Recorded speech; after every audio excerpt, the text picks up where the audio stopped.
할렐루야. 오늘 은혜 받을 말씀은 사도행전 4장 1절부터 4절 말씀입니다. 제가 받들어 봉독하도록 하겠습니다.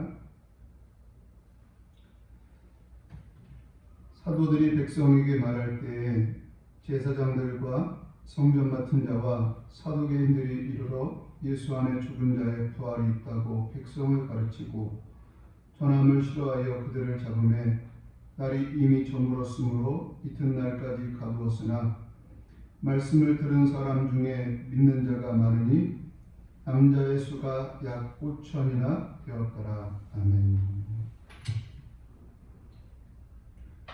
할렐루야. 초대교회는 하나님의 은혜 가운데 두만 교회입니다. 특별히 초대교회는 하나님의 은혜 가운데 많은 이적과 기사가 나타났는데, 대표적인 기적을 말한다면 베드로와 요한이 제9시 기도 시간에 기도하러 성전에 올라가다가 안진뱅이를 일으킨 사건입니다. 이 일로 인해서 많은 사람들이 베드로와 요한을 붙잡으면서 베드로와 요한에게 영광을 돌리려 할 때에 베드로와 요한은 말하기를 왜 우리를 주목하느냐라고 말하면서 이 일을 이루신 분은 하나님이시다, 바로 예수님의 이름으로 이 일이 일어났다라고 말하면서 예수님 앞에 영광을 돌렸습니다. 그러나 베드로와 요한이 이제 이 일을 통해서 예수님의 부활을 증거하고 예수님을 증거할 때 모든 사람들이 기뻐하고 모든 사람들이 그들을 환영한 것은 아닙니다. 이제 대제사장과 사두개인들이 바로 예수님의 부활을 전함을 싫어해서 베드로와 요한을 잡아 감옥에 가두었던 것입니다. 저는 오늘 이 사건을 통해서 이제 몇 가지 말씀을 살피면서 함께 은혜를 나눌 수 있기를 바랍니다.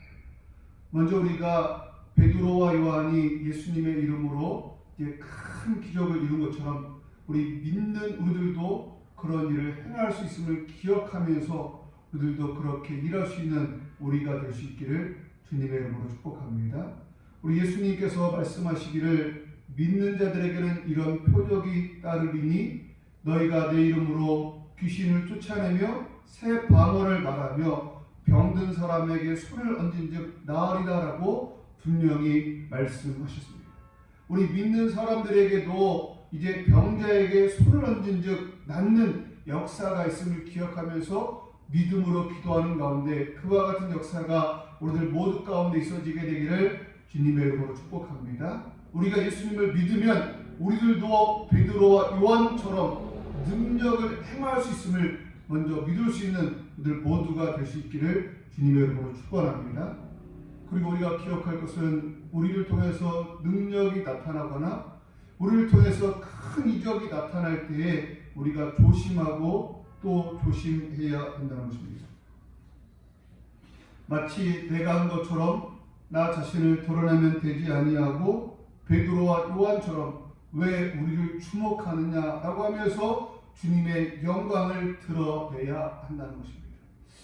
성경에 보면 헤롯 왕이 나오는데요, 이 헤롯 왕이 어느 날 사람들 앞에서 연설을 할 때에 사람들이 말하기를 이것은 신의 소리요 사람의 소리가 아니로다라고 말합니다. 그러자 이 헤롯 왕은 이제 하나님 앞에 영광을 돌려야 마땅한데 하나님 앞에 영광을 돌리지 않음으로 말미암아 충이 먹어 죽었다라고 말씀하고 있습니다. 우리가 우리의 삶을 통해서 하나님의 영광을 돌려야 할 그때에 영광을 돌리지 않으면 우리 하나님께로부터 진노가 임할 수 있음을 기억하면서 우리를 통해서 하나님을 영화롭게 하고 하나님께 영광 돌리는 그런 삶을 살 수 있는 우리가 될 수 있기를 주님의 이름으로 축복합니다. 그리고 하나님의 능력이 나타날 때에 모든 사람이 좋아하는 것은 아니고 싫어하는 사람도 있다는 것입니다. 그럼 먼저 대제사장이나 사두개인들이 이제 사람들에게 부활을 증거하고 복음을 증거할 때 싫어한 이유가 어디에 있을까요? 먼저 대제사장들의 경우를 보면 그들은 시기심 때문에 싫어했다는 것입니다.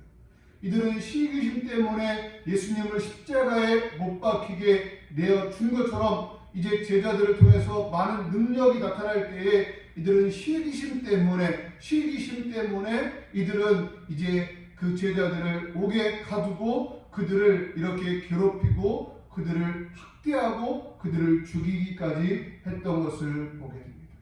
시기는 너무너무 무서운 것입니다.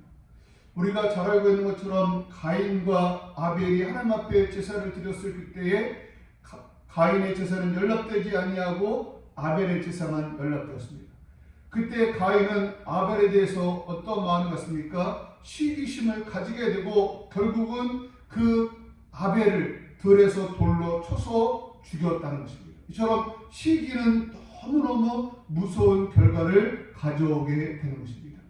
또 우리가 알고 있는 것처럼 요셉을 이제 형제들이 이제 팔았습니다.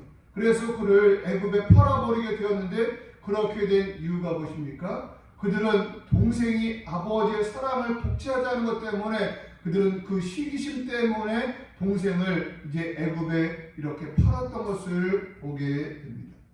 또 다윗은 어떻습니까? 사울은 어떻습니까? 사울은 다윗이 자신을 도와서 전쟁에서 크게 승리했음에도 불구하고 여인들이 사울이 죽인 자는 천천히요 다윗은 만만이로다라고 말할 그때에 그 다윗을 시기하는 마음 때문에 사울은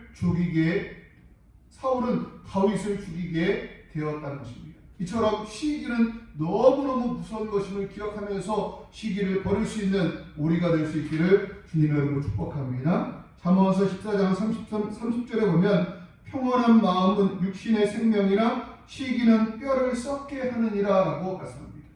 우리가 마음 가운데 시기심을 가지게 되면 다른 사람을 미워하거나 다른 사람을 죽이는 데까지 나가기도 하지만 그 시기심은 내 뼈를 이렇게 썩게 할 수도 있다는 것입니다.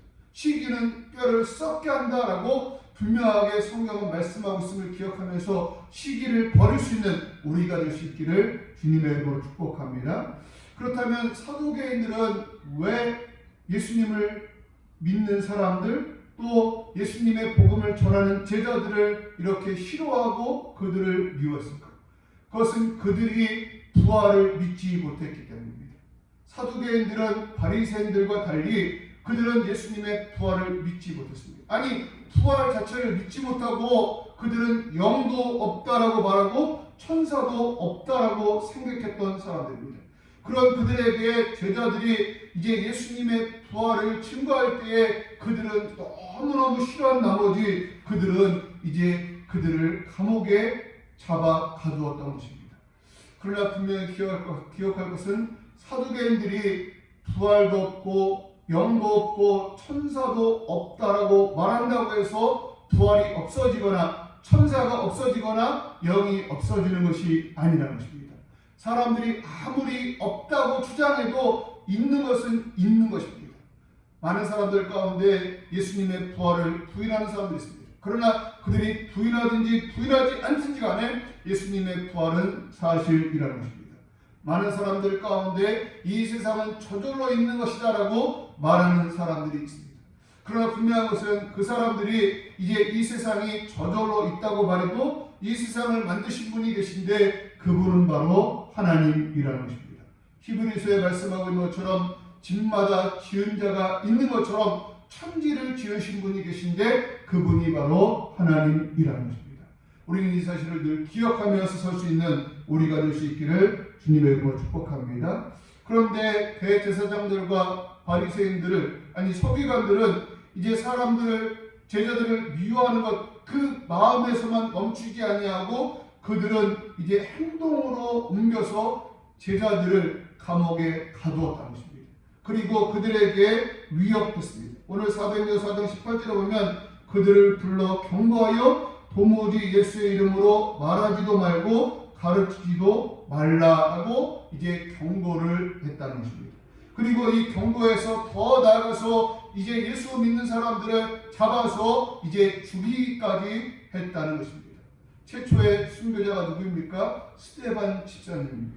바로 이들은 이제 스데반 집사님이 예수님의 부활과 복음을 증거하자 급기야는 스데반 집사님을 잡아 죽이기까지 했다는 것입니다. 그리고 이 스데반 집사님을 죽일 때 동조했던 사울이라는 청년은 이제 나중에는 바울로 불리는데, 이 사울이라는 청년은 예수님을 믿는 사람들을 잡아 죽이려고 이제 증거를 받아가지고 이제 그 일을 감당했던 것을 보게 됩니다. 이처럼 이들은 악한 일에 아주 열심을 내었던 것을 보게 됩니다. 이러한 때에 예수 믿는 사람들은 어떤 태도를 보였습니까? 먼저 그들은 이제 그러한 협박에 굴하지 아니하였다는 것입니다. 사도행전 4장 10절에 보면 우리는 보고 들은 것을 말하지 아니할 수 없다라고 말하면서 그들은 복음을 전했고 예수님의 부활을 증거했다는 것입니다. 그러면서 그들은 하나님 앞에 기도했습니다.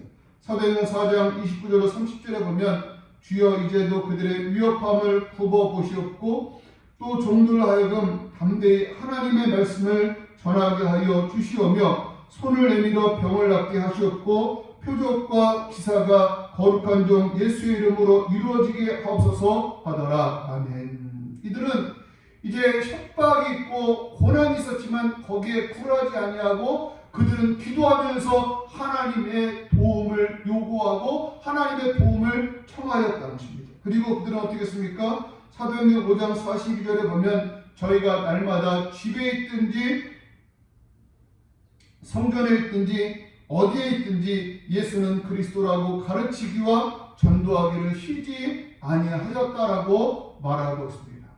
바라는 우리들도 이들처럼 우리가 그리스도가 부활하신 것을, 또 그리스도가 이제 우리를 위해서 십자가에 피 흘려 죽으신 사실 우리가 늘 전할 수 있는 우리 모두가 될 수 있기를 바랍니다. 우리가 믿음 생활하다 보면 어려움이 있고 핍박이 있을 수 있을 것입니다. 그때 우리는 이 제자들처럼 주님 앞에 기도하는 가운데 하나님의 주시는 힘으로 담대하게 끝까지 거침없이 복음을 전할 수 있는 그들 모두가 될 수 있기를 주님의 이름으로 축복합니다. 아멘.